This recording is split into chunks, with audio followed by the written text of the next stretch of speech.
We conclude today chapter 35, and in understanding why the Beinoni, what their purpose is. What's your purpose? So, the challenge with the Beinoni, and all of us, being a BIT Beinoni in training, it's very simple. If the godly soul, the divine soul, and the animal soul are enmeshed together, so there has to be some kind of refinement that comes to the animal soul, some kind of change, transformation in the animal soul. If they were two separate entities, it's one thing, but they're not. I mean, they're two separate entities. I shouldn't say that. Of course they are. But they do not coincide or live separate lives. They live together. And if they're living together, the ultimate purpose of good is to transform the negative, not just to defeat it, not just to beat it up, right? A king conquers a nation, a good king who comes in to free this nation. It's not just that they should, remain what they were before, but they should be embraced and be embraced, that they're transformed. Again, don't take anything from this in a political, I think that's the argument that might be made, but it's not, not a valid argument here, from here at least. So, if that's the case, then the righteous person, the tzaddik, transforms their negativity, but the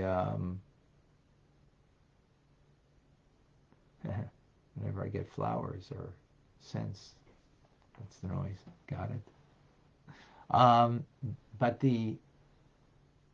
So they transform their negative side, but the Beinoni doesn't.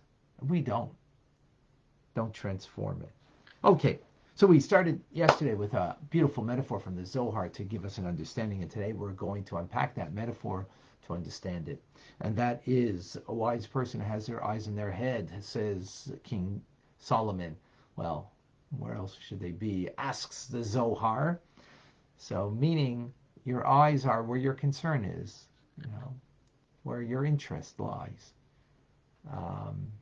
When you're talking to somebody and they're looking over your shoulder because they have interest in somebody else instead of talking to you, but kind of cutting the conversation with you.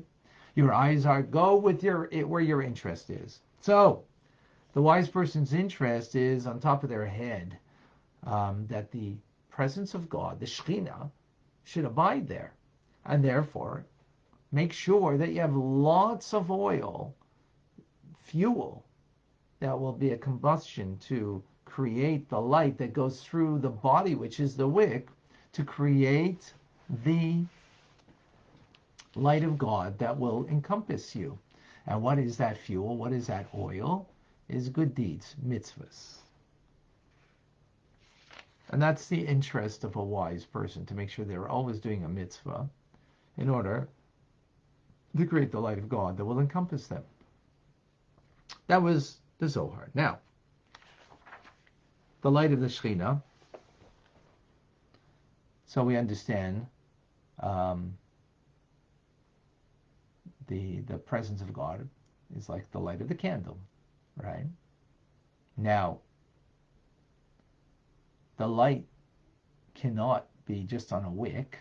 In other words, you can't say, well, let me just light the wick, and if there's no fuel, no, a wick without any fuel, without any oil, is just going to go out. Not only won't go out, but it won't even be a good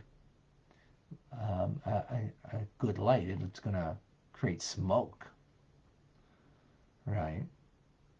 So you need fuel, and that fuel becomes transformed. It becomes absorbed through the wick to create this light that's burning. So now the question is, why does the fuel have to be a good deed? Why can't it be just the soul and its love for God? See, Al Davis says, our soul that is a part of God, seemingly that would be great fuel to create the light of God and the presence of God in our lives. In other words, the fact that the soul is bound up with God and has a love of God. Why isn't that love sufficient? All you need is love to create the light of God in your life. The Alter Rebbe says no. It's not sufficient. Because even a righteous person that loves God, that love is not a perfect unity with the divine. What does that mean? It's not a perfect unity. Love of God is not a unity and a oneness with God. How do we understand that? It's because the term is Yesh Misha Ahiv. There's someone who loves. There's a me that is loving the love, that which is the beloved. And it's two separate things. Two separate things. The lover and the beloved. Meaning it's not a perfect unity. And likewise, in human relations. Right? The love is about me feeling love and want to express that love, wants to bond, right? So it's about me. Either seeking the love, which most love songs are about, right? Or having the love and embracing it, but it's about me and my feeling. So that's a separateness that we have from the divine as a result. And therefore it's not a real, it cannot create the light of God. Because the light of God can only be created when it's of God himself, that is in a perfect unity, in a perfect place, that is a perfect expression of him. Love is a perfect expression of me towards you. But it's not a perfect expression of you towards me. And when we're talking about, creating the light of God, well, the only way you can create the light of God when it's a perfect expression of God, that is embracing you.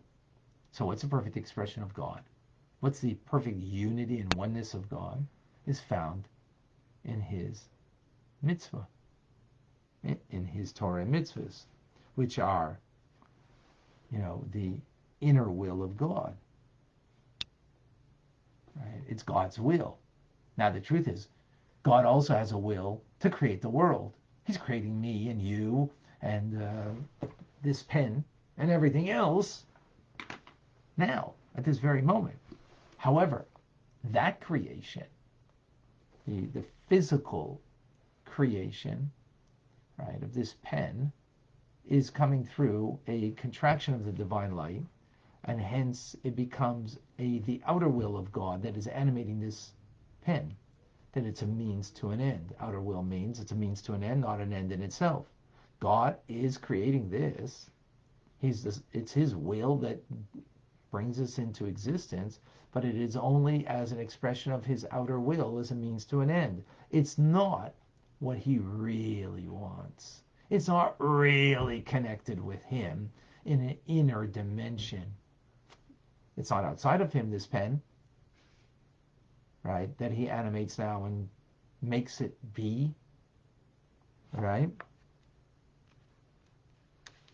So it is an expression of the divine will, but not a perfectly united and one with him, with the inner desire of what God really wants. Right? What does he really want? That's not separate from him at all, perfectly united with him. Mitzvah.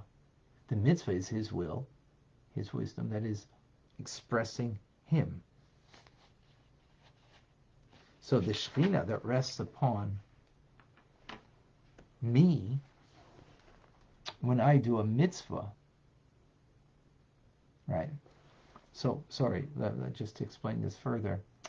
In other words, this has a sense of selfhood when we perceive it, right? It's a pen. It's a independent existence. Well, ultimately it's not, and we understand that the reason why why it's perceived as an independent existence is because it's an expression of the outer will, which means that God contracts upon his light so greatly that what is produced is something that is not outside of him, but it appears to have an independent existence outside of God. It appears from our perspective. Um, and therefore it doesn't appear to be nullified to him and one and united with him. Mitzvah, on the other hand, with this, and we can understand, likewise, the righteous person. The righteous person, even their love of God, or their seeking to know God, which they can't, ultimately know, and they can't ultimately love in the sense that they're an independent being that is not perfect oneness with God. Even the righteous person's love of God, right? Because they're a separate being. They have their own self-perception, as evident by the fact that they, he who loves God, the person that loves God. So therefore, it cannot be that it is creating the light of God, because it's about me. It's not about God. Yeah, it's about me and my love of God, but there's a me here.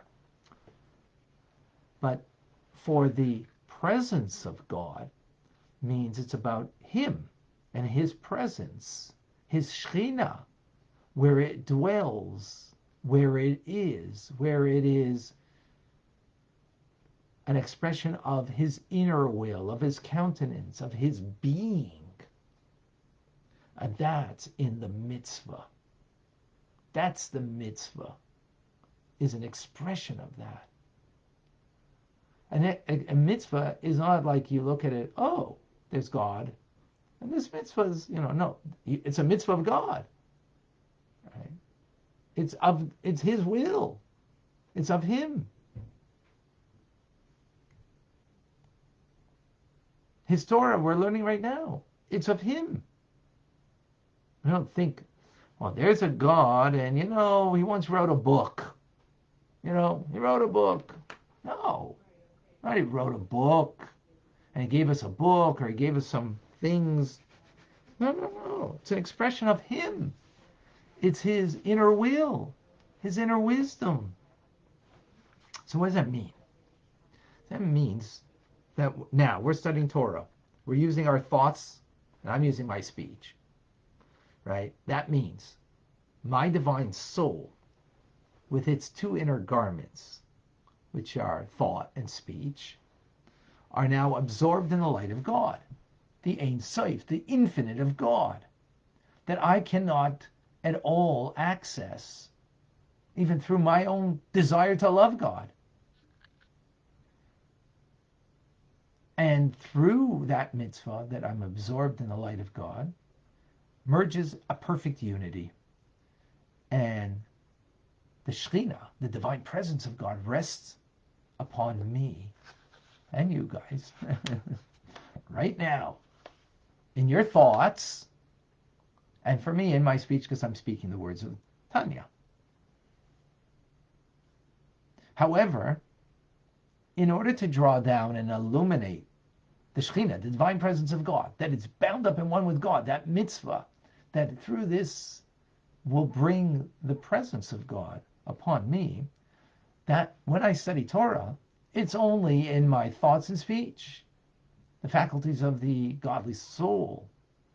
But to have it on the Shekhinah present over me, encompassing me in body and in my animal soul, I got to do a practical, physical act of a mitzvah. Why? Because, for example, when I don tefillin or give charity, so who's doing it? My godly soul isn't doing it. My godly soul is inspiring me to do the mitzvah. But the actual fact of being, the physical act of putting on tefillin, giving charity, lighting Shabbos candles, I need my animal soul to give vitality to the body to do the actual movement and the actual act of putting on the tefillin. My godly soul is spiritual and is the antithesis of the physical. So it inspires, not the physical body, but inspires the animal soul to engage and do the mitzvah. But who's doing it? Who's doing it? Who's doing the act? My physical body is engaged in that, right? And my power of action. So that power of action is the animal soul, or the vitalizing soul that's clothed in the body, right? That comes from klipas neiga, and it is now engaged in doing something godly. So now my body, vitalizing / animal soul, is engaged. What's happening? So the nature of that body, which is klipa, and the animal soul klipa, right, is now being transformed from its evil nature to good. And it's actually being absorbed in the moment in holiness, exactly like the divine soul. Again, because it's the power of the animal soul that gives me the capability to actually practically do the mitzvah. And because the godly soul is too spiritual, too removed, it can't move my body. Unless you're a righteous person and your body's so refined, right? But not for you and I, and not for the Beinoni. So we need the intermediary of the vitalizing soul / animal soul, vitalizing soul, which is not the godly soul, that's the go-between between the inspiration of the divine soul. The vitalizing soul animates the body, and therefore gives me the power of the movement of putting on the tefillin and giving the charity, lighting the Shabbos candles, and so on. So in that moment, that natural, the natural tendency of the animal soul in the body that is self-directed, that is self-absorbed, that is klipa, negativity, is now absorbed in holiness in that moment. Now, the evil nature of the body and the animal soul remains. Not like the righteous person that it's been transformed. It doesn't remain by the righteous person. But you and I, it remains there when we do a mitzvah. It's just subjugated to holiness. It's like against its will. It's saying, Amen. So be it. Agreeing, ascending to the performance of the mitzvah. How so? Why is it doing that? It's because we have a mind, a brain, that has the capability of mind over the heart, over the evil nature of the heart, of the animal soul, that just wants to be self-absorbed and, not do the mitzvah and just veg out, or just do something else that's self-absorbed. But that evil nature is now kind of asleep. It's impotent at the moment because my mind has brought me to a place that I'm able to overcome it.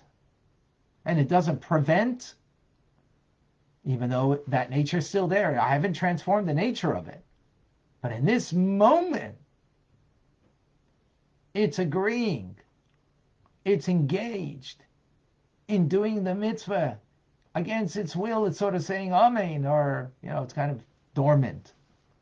And therefore, the Shekhinah is resting upon me. The divine presence. I'm actually absorbed in the divine light. I merge with God in a perfect unity. That ray encompasses not just my godly soul. That light that's above me doesn't encompass just the godly soul, but encompasses me head to foot. My animal vitalizing soul and my entire body. Encompassing from above. And that's why, as the Zohar explains, that the Shekhinah rests upon the head. Upon, meaning encompassing the individual. Encompassing the individual. Now, how could it be, Shekhinah upon me, Shekhinah upon you? Sounds like, a lot of gods over here. No, no, no, no. As the Talmud tells us, Rabbi Gamliel was asked by a heretic, you say that the Shekhinah rests upon every assembly of a minyan, or, how many Shekhinahs do you have? So he replied, it's analogous to the sun's light, which enters into many windows. Into many windows. Right? The same sun enters many windows. It's the same Shekhinah. It's the same divine presence of God that rests upon me, rests upon you. When we do a physical act of a mitzvah, head to toe, engaging the entire being of us. And as the Alter Rebbe concludes, the intelligent will understand, and the Chassidim would add, and the devout will perceive.